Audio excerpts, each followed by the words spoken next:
It's great to welcome back to the program today Brian Klaas, who is an assistant professor of global politics at University College London, a columnist for the Washington Post, and also host of the new podcast series, Power Corrupts. Brian, great to talk to you again. Thanks for having me on.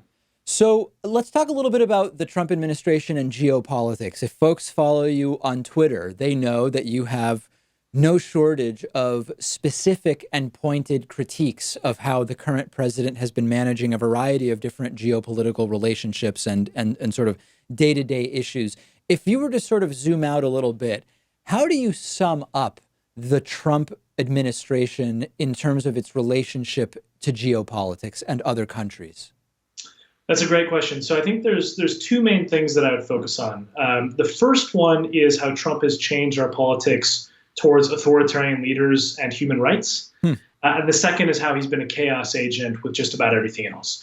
So to start with the first one, there has not been really many dictators or despots that Trump is not fawning over, right? The one exception to this is Nicolas Maduro in Venezuela. But other than that, Trump has cozied up to every single authoritarian leader he's encountered, right? I mean, he said that he's fallen in love with Kim Jong-un. He's praised President Xi, who's become president for life effectively in China.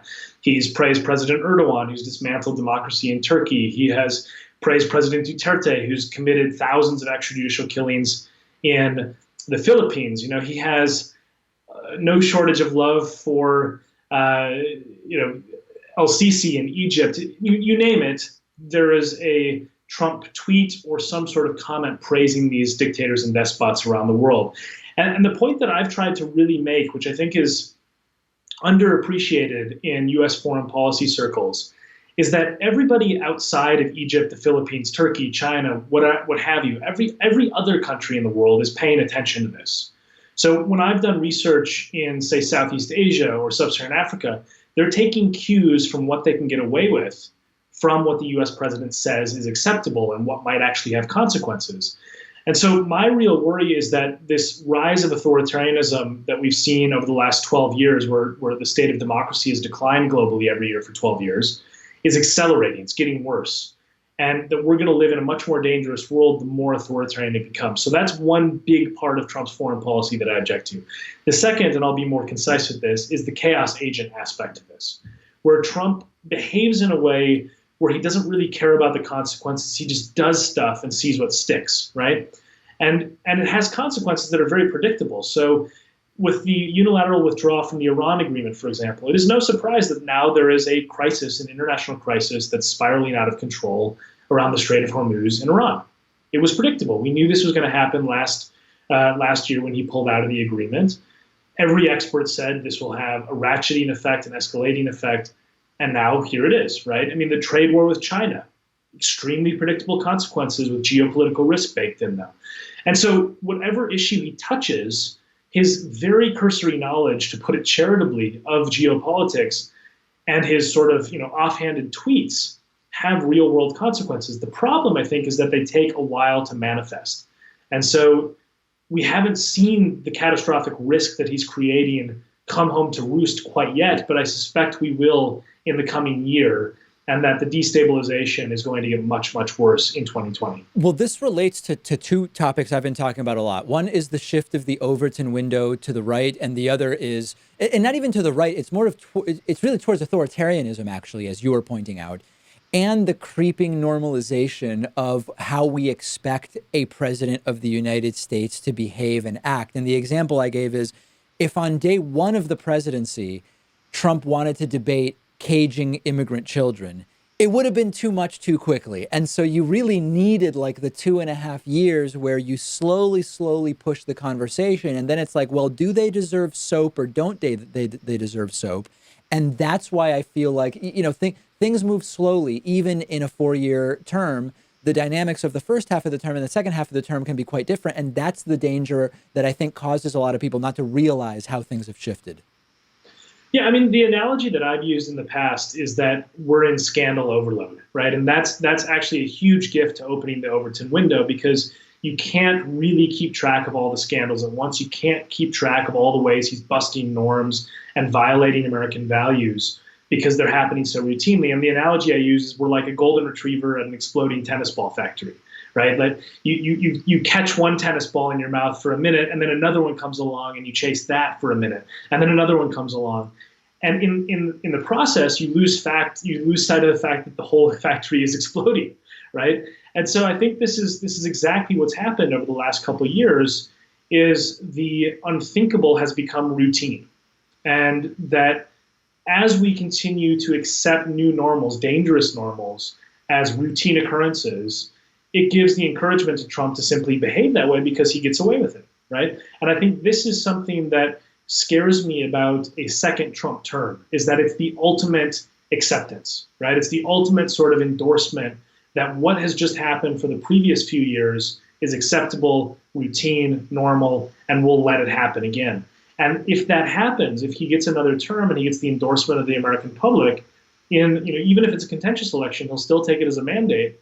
I think the Overton window will expand much more in that second term than in the first term. And that's why I'm very, very worried about what that would look like for American democracy, foreign policy, and the way our system of government functions. So to play devil's advocate, or really what I call stupid devil's advocate, because a lot of these questions don't I think really have to be considered as seriously as maybe some would. You've talked about a lot of the ways in which other countries are receiving signals from Trump about what can they get away with, and they are sort of modifying their behavior as such. What about the argument that within the United States, there has not really been any deleterious effect along these lines as a result of Trump cozying up to these authoritarians worldwide? And maybe, in fact, it's gaining Trump, I don't know, to play like really dumb devil's advocate, some kind of newfound respect from some portions of the American electorate or something, right? Like fill it in with whatever argument you want. What about the impact within the United States? Yeah, I mean, so the thing is that when you have foreign policy change over time, in places that most Americans don't think about on a daily basis, Yeah, the average person doesn't feel that effect, right? But the fact that the U.S. for a series of decades had cozied up to, for example, dictators in North Africa and the Middle East, came home to roost when the Arab Spring happened. And if people don't think that's affected them, I mean, we had an intervention in Libya, we had the destabilization of the Middle East completely, we had the refugee crisis, which has prompted a rise of far-right politics in the UK, the EU, the US. We have Brexit, partly fueled by that collapse and the refugee problem that it created. And so, all these things take time to manifest, but when the world becomes more authoritarian, it becomes more dangerous. Democracies are stable partners, they're stable allies, they're people you can work with and trade with that don't fundamentally collapse in the same way that when the dictatorship falls, it implodes in very dangerous ways that destabilize the region, all this stuff. So, to me, the aspects of endorsing authoritarianism may not be felt in, July or August 2019. It's totally possible. And that's why Trump might get away with it for quite a while longer. But the world is going to become much darker, not just for the people who are going to face much more egregious human rights violations from autocrats in power, but also from the eventual fallout when those regimes collapse, as they always do. And it might happen, as I say, in years, it might happen in even a decade. But, like Trump's modus operandi with business, where he would stiff people and stick them with the bill or, just simply not pay it, he might leave office with us to pay the bill of his authoritarian style foreign policy. And I think that is going to be something that will define American interests down the road, even if people, say, in the American heartland don't realize it right now.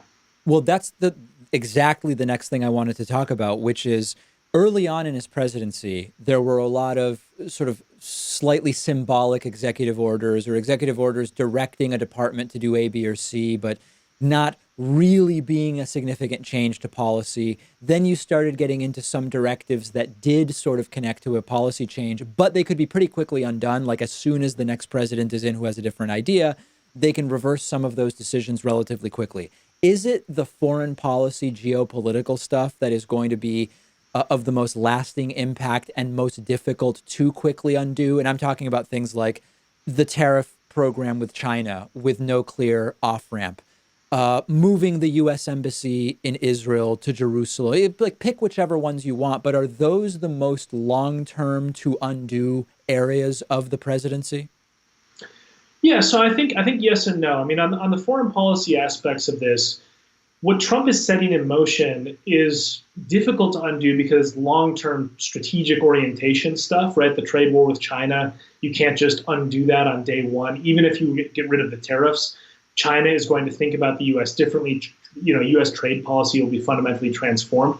I think the thing that's really going to be difficult to undo for a Democratic president, say if they win in 2020, is the credibility aspect, right? Because you have polls in places like Germany, a historic U.S. ally, where the German public now views the US and Russia as equal threats, right? I mean, that's just unbelievable.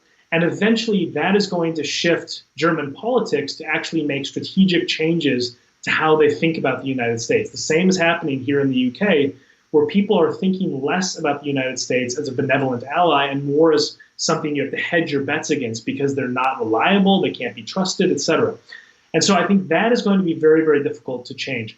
But I do think the domestic stuff is going to be really difficult to reverse course on, for particularly something you talked about before, the Overton window and the decline of norms in U.S. politics. I mean, once the genie is out of the bottle and how the president behaves by bashing the press, scapegoating minorities, telling constant lies, violating ethics rules, hiring cronies and family members into higher office, how do you just go back to the old system? I mean, I think there is a series of a huge percentage of the electorate, whether it's 35 or 45% of the electorate, isn't just okay with this stuff. They cheer for it. They want it. And so my worry is that you're going to have the loss of confidence in the United States from people abroad, particularly our allies, at the same time that the Republican Party may be permanently transformed into one that uses Trumpism as its rallying cry. And that is a very difficult problem to undo, even if you have a well-intentioned Republican candidate in 2020 or, God help us, 2024. The Republican candidate that comes out in 2024 after Trump loses, hopefully. Yeah. That would be something where the damage is going to take, I think, much more than one election cycle to repair, probably more like decades. And I know that's depressing to hear, but I think it's also true. And it's certainly something that I'm hearing on this side of the Atlantic by people who think about the United States very differently from the Obama years. Yeah, I mean, not that this is in any way analogous, but I was born in Argentina, and after many years of one of the most corrupt presidents in a very long time, Cristina Kirchner, a president who is like a center-right guy, Macri, was able to win even with support from people who would not typically vote for a center-rightist because of the sort of positioning as, I'm going to stop the corruption, I'm going to stop the cronyism. I just don't know that that sort of anti-corruption backlash is as likely to take hold in the United States, given the sort of partisan environment in which it would have to operate. Yeah, I mean, this is the real kryptonite of American democracy is hyperpolarization, because it destroys accountability. And so things that normally would command bipartisan support or would immediately be rejected by massive bipartisan majorities are now splitting along partisan lines, right? I mean, you have one of the examples of this that I thought was particularly horrifying was, it's now largely forgotten because of that scandal overload I talked about before, but Trump stood on the stage with Greg Gianforth, the Republican congressman from Montana, last year before the election, and endorsed him not in spite of the fact, but because of the fact that he violently assaulted a reporter. I mean, he was literally arrested and convicted of physical assault of a journalist. And Trump didn't just endorse him, but then playfully mocked the body slamming he did of the journalist, which broke his glasses. It was with such force. And it's like old news now, right? So the idea that would only split along partisan lines doesn't bode well for all the other aspects of reform that happened. For example, after the Watergate scandal, there was bipartisan support for reform of government. And it actually ushered in a lot of clean government initiatives that were useful in rebuilding trust in American democracy and American government. And I'm worried that won't happen after the Trump years, because Republicans who have drank the Kool-Aid of Trumpism are just going to say, we actually liked it. We don't think he was corrupt. We don't think that any of this behavior was unacceptable. Therefore, we're going to block any initiatives that try to make sure that it doesn't happen again. And so that's where, my pessimistic streak really kicks in, is when I think, are we really going to come to our senses? I'd like to believe that there's going to be this moment where a light bulb goes off and people say, oh no, we were blind to these abuses, but with hyperpartisanship and hyperpolarization, it may not happen. It may not, and we will certainly have a lot to contend with if that's the case. We've been speaking with Brian Klaas, who's an assistant professor of global politics at University College London. Check out the new podcast series, which he hosts, Power Corrupts. Brian, always so great to talk to you. Thanks so much for having me on. It was a pleasure.